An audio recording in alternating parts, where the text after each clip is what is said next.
Hey dorks, it has been a while. It is Sunday, January 15th, and this is probably the first video I've made in months. 2 or 3 months at least.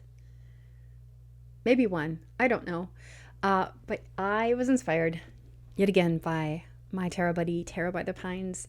Jason, your 13 tarot tube questions just completely rekindled whatever it was that had been extinguished in the last couple of months. I guess the holidays slow everything down, but I haven't wanted to make a video. I haven't felt compelled to, but I've missed it a little bit, not enough, until I saw your video this morning about your 13 tarot tube questions from the tarot tube community. So I'm in. Here we go. All right, for those of you who don't know, 13 tarot tube questions are 13 questions I'm going to answer. Next up, here we go. 13 questions I'm going to answer about doing my YouTube-y tarot stuff. Oh, page breaks. Okay, first question. What are my favorite videos to watch? I would have to say people who are unboxing decks that I have. It's really cool. I think, Jason, you mentioned this. It's cool to watch, to see what I haven't noticed about the deck, or what they think about it, what someone else thinks about it. Because again, with the pandemic, this has been a very closed society. So it's almost like going to a convention without having to get out of my pajamas. So I think unboxing videos of decks that I know. I have no interest in decks that I have no interest in. Videos about decks that I have no interest in. Does that make sense? Maybe. Let's see what's next. What are your favorite videos to film? Case in point, favorite videos to film are the only ones that I'm actually interested in filming in the moment. I don't plan these out ahead of time usually. I tried to. You know what's funny is I tried to a couple months ago. Like, I started plotting out my YouTube calendar, like what I would film when and whatever, and that's when I stopped filming. That's really interesting. So my favorite videos to film are whatever I'm literally interested in that moment. And in this moment today, as the Buffalo Bills game is starting, I was interested in not watching the game because I'd jinx it and make them lose. But more so, I wanted to do these 13 questions as a way to get back into the habit of making videos. Weekly, monthly, I don't know. We'll see what I feel like. Was that loud? Sorry. My least favorite videos to watch are live readings, I would say. It's just not interesting to me. Not because I can't say why. I just don't feel compelled to, because I'm on YouTube for the back end of it, of learning tarot. I'm not here to read for people, and I've done some, like, hey, let's look at this deck, does anybody want a card? I'm feeling compelled to in that moment, but it's not like a live group reading thing. So I think my least favorite tarot type videos to watch are those that are actually providing free readings, or God, that's hard to articulate. Also, deck flip throughs. I tried watching one. It was so boring. No, that's the wrong word too. My ADHD kicked up. I'm like, I want to touch the cards. Like, I would rather see somebody talking about the deck than flipping through the deck, because they're not going at my speed. They're not staying for 6 minutes on one card like I wanted to. So that's like frustrating for me. So deck flip throughs, even if it's a deck I love and I want to see or want to know about, just that, I guess, that lack of control of that, the tactile difference of it, like trying to experience what that is. What's my favorite part of the tarot community? Discovering it. I didn't know there was one on YouTube. Tarot by the Pines is the first time I heard someone mention Tarot Tube. I'm like, that sounds like a community of tarot people on YouTube. And I have yet to find that, the whole group, or my people there, in addition to Jason. And I have a few channels I subscribe to. They're not all tarot. So I think My favorite part about it is discovering that it exists. It's like finding your people. It's just a really nice feeling. Send a tweet. What is your least favorite part of the tarot community? Not knowing where it is. I felt like a dum-dum that I didn't know TarotTube was a thing. I know BookTube is, the book world on Instagram, and Book Twitter is Book Twitter, and I'm a big part of that. But TarotTube, I was just, there's no least favorite part of it for me, knock on wood right now. It's just, my least favorite part is that I didn't know it existed. So maybe it's lack of accessibility. Like, I don't know, there's no homepage, there's no common area that I know of, unless I'm missing it. So probably it's on me not knowing how to ask the right questions of where to go. Or even if it's just a hashtag and just following people who I follow. Following more people who follow the people I follow. What motivated me to start my channel? Having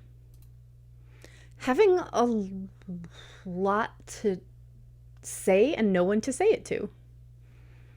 I just say it ahead of time, and people can either watch it in the future or not. Backing up a little bit, that primary reason is probably anxiety. Just a place for my anxious energy to go. Turn it into something creative instead. Potential kinetic. So yeah, anxiety. Who most inspires me on YouTube? I will have to say Kelsey Rodriguez. She is an artist, and she cracks open her freelance process. It's about the business of it. It's about the creative process. And she even talks about the struggles of being the neurodivergent side, and also trolls and harassment. And I don't know, every time I watch one of her videos, it inspires me to make 8 more of my own, because it's like one of those things, like, I didn't know you could say that on television. But you can kind of do anything you want until the YouTube overlords tell you not to. And also Jason. And a lot of other people. I can't remember who. But Tarot by the Pines and Kelsey Rodriguez. The number one thing I would change about the YouTube tarot community is basically redesign the back end of YouTube to give us a place to go. Like, for real. Because I don't know enough about this community yet to answer this question. So the number one thing I would change about it is how much I know about it. And to get more involved with it and comment more, interact. I think my default is to assume that comments on my site are spam, because I'm used to that on my blog. I'm used to that on my website. But here they actually seem to be, you guys are real people commenting on these videos. So I'm getting used to that. That's awesome. I don't know if I answered the question. Number one advice for other creators / new people starting out a channel: watch as many channels as keep your interest, and note where you start to lose interest, and make videos that are shorter than that.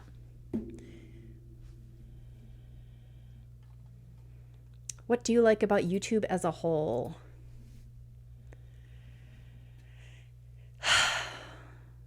Pass. What is a deck / divination tool I use alone but don't show or use online?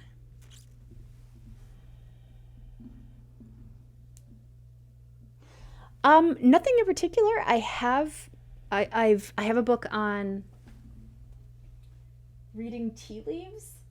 No idea where it is. Here it is. I have a book, The A to Z of tea leaf reading. I just am allergic to most loose teas because they're made from actual plants that have ragweed, and that's one of my most severe allergies, so this is kind of futile to me. I also picked up runes recently, and it's fine, and I have a pendulum, but it's kind of like getting a tricycle when you already have a bike.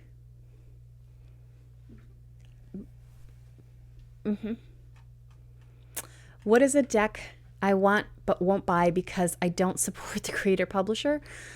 Jason, your answer to this was really interesting. I wanted to agree with it, but I don't. There's some out there. if you guys know me, you know that my wheelhouse are decks based on pop culture things. You can see Lord of the Rings behind me, the Garbage Pail Kids, Labyrinth, everything from Insight Editions. But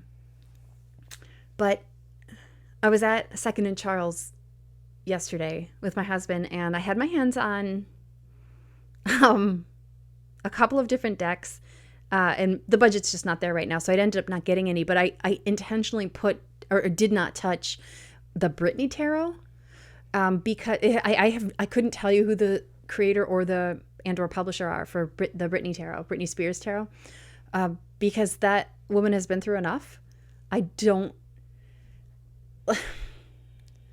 It came out very near where the conservatorship was coming to light and getting pushed back against, and her father was being an asshat and all that. I just think she's the last person who needed extra attention. I mean, if she wanted it, that's one thing. But I know for like the Golden Girls Tarot, Friends Tarot, they're unofficial decks, and I believe that's what the Britney Tarot is too. I have Meryl Tarot behind me. They're not official decks. I love intellectual property law. I must have been an intellectual property law in a different life, lawyer in a different life, because that is so fascinating to me. I have a hard time believing they got Britney's permission to use her image and do all that, but it's unofficial, so there's no culpability, unfortunately. So if I'm going to be interacting with a deck based on pop culture, it's going to be above board. I love rules. I love following rules. I love telling on people who aren't following rules. I mean, as a kid, I'd be a really good whistleblower, I think. But is that bad? What are you gonna do? I do spill tea a lot, literally. So maybe it's like my body telling me that it's a metaphor. Yeah, Britney Tarot. It just seeing it left a really bad taste in my mouth.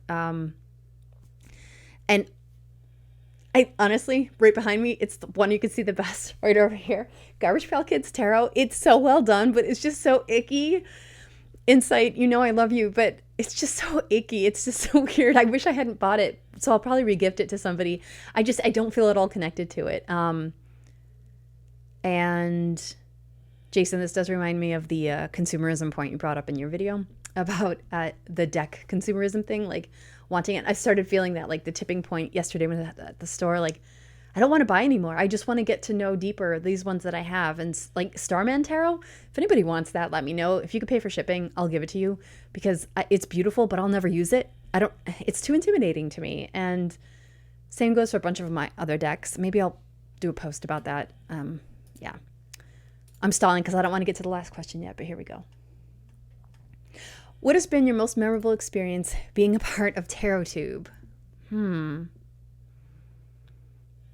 Oh, I know. Actually, seeing my follower count increase. Like when I was at 2 followers, I'm like, oh man, I wish I had 10 followers. And I got to 10 and it felt really exciting. And instead of being discouraged that I wasn't at 20 followers, I got excited about going to 20 followers. It's just been one of the social media platforms that I'm actually positively affected by. And learning, Kelsey Rodriguez pointed out about, what's it called? The YouTube analytics thinger. Give me a second. What's it looking like? TubeBuddy. Yeah. Learning TubeBuddy has been amazing because it taught me a lot about marketing that I can use for my day job. And I just got promoted there to be pulled up into the marketing area stuff, which I'm really excited about. So it's kind of like this ADHD fixation on tarot has helped me professionally, emotionally, spiritually, and physically. I mean, not really physically, but whatever. What are you gonna do? Well, yeah, I guess like after this video, I want to go like stand up and like do my dishes, so that's physical. So, meeting people. I feel very comfortable on Twitter. Twitter's like my home base, but connecting with those of you who are watching this now, it's been really good. That's been surprising. That's what it's been. And I know I skipped a question. Let me go back to it. What do I like about YouTube as a whole? I like having my own channel. It's the Erica Show, and I've never had that before. And I could say whatever, I could do whatever I want because you could just turn it off. Right? Yeah. So that's it. These questions will be posted in the video description, and if anybody needs a tarot reading, hit me up. Dorkwitch.xyz, and thank you again, Tarot by the Pines, for the inspiration. Go Bills.